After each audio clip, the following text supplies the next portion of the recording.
उसको बदलकर 4 labour code बनाए, वही लेबर कोड के रूप में है, जिसमें कई अधिकार जो पहले शामिल थे उसको छीन लिए गए हैं और उनके जो मजदूर अधिकार हैं उन पर काफ़ी हमले हैं, उनमें कटौतियां हैं।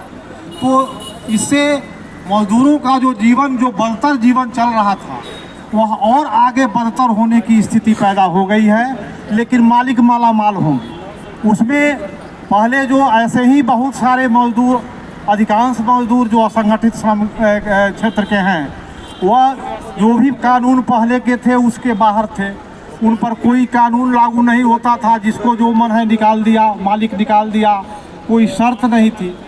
अब उसको और जो पहले 100 मजदूर तक से अधिक होने पर निकाला जा सकता था, 100 मजदूर तक या उसके नीचे रहने पर यह मामला था। अब 300 मजदूर जहाँ भी काम कर रहे हैं उनको वहाँ का मालिक बिना किसी सूचना के उसको वहाँ से निकाल बाहर करेगा जब चाहे तब।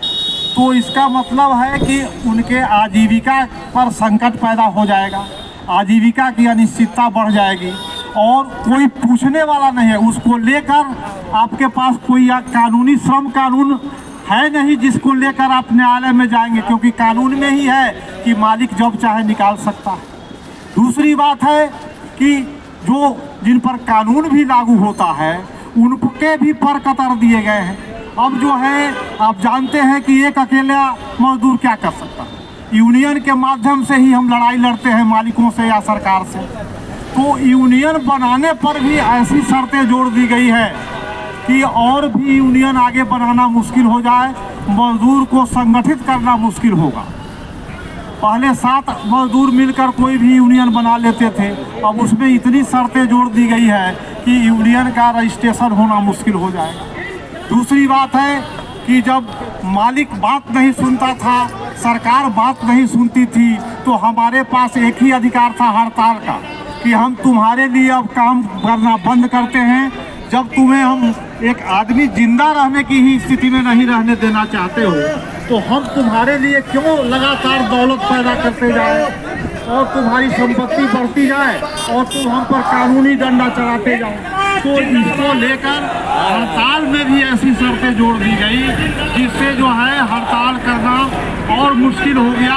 बल्कि एक तरह से आप मालिक और सरकार के खिलाफ आवाज बंद करने का जो अधिकार था या जो उनके खिलाफ हम काम नहीं करने का जो हड़ताल के रूप में अधिकार था, उसको भी कटौती, उस पर भी हमला किया गया। दूसरी बात है कि 8 घंटे का श्रम को 12 घंटे के शिफ्ट में उसमें करने का है और उसमें जब 8 घंटे के काम के बाद जो एक मजदूर की हालत होती है, अगर 12 घंटे काम करने के बाद उसकी क्या दशा होगी। 8 घंटे के बाद तो हम लोग आपस में बैठकर कार्यालय में कहीं भी अपने विषय में बात कर लेते हैं, अपनी मांगों के बारे में बात कर लेते हैं, आगे की लड़ाई के बारे में बात कर लेते हैं, मालिकों से मजदूरी विवाद के लिए बैठकर बात कर लेते हैं। जब 12 घंटा कोई मजदूर काम करेगा फैक्ट्री में या कहीं भी, तो वह क्या होता है। और 12 घंटा ही नहीं, पूंजीपतियों ने मांग की है कि सप्ताह में 70 घंटा या 90 घंटा तक की मांग की है। माने आपको जानवर भी नहीं समझना, जानवर को भी किसान बचा के रखता है क्योंकि संपत्ति है।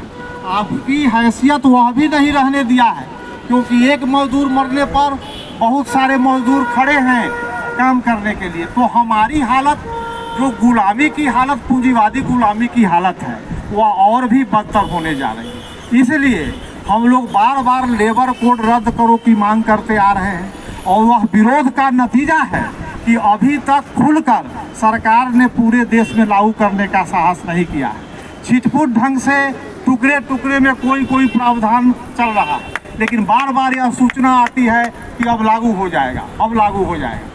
तो हमें इसका विरोध करना है और यह एक दिन की हड़ताल तो एक प्रतीक है कि हाँ भाई इस बात को जागरूक कर दें, आगे और भी इसको लेकर लड़ाई लड़नी पड़ सकती है। और यह तो हुए मजदूर अधिकारों की बात, जो जनवादी अधिकार भी है उसके माध्यम से भी मजदूर ही नहीं, पूरे जो मेहनतकश जनसाधारण है जो अपनी मांगों को लेकर सड़क पर निकलते हैं, जुलूस प्रदर्शन में भाग लेते हैं, उनके अधिकारों पर भी कटौती है। आप जानते हैं कि जो आपराधिक कानून लागू किए गए हैं उसमें हड़ताल भी एक आतंकवादी कार्रवाई के रूप में सरकार परिभाषित कर सकती है, क्योंकि इससे आर्थिक घाटा होगा। अरे आर्थिक घाटा होने के लिए तो मैंने हड़ताल की है कि पूंजीपतियों के लिए काम नहीं करेंगे। यह देश का मामला नहीं है।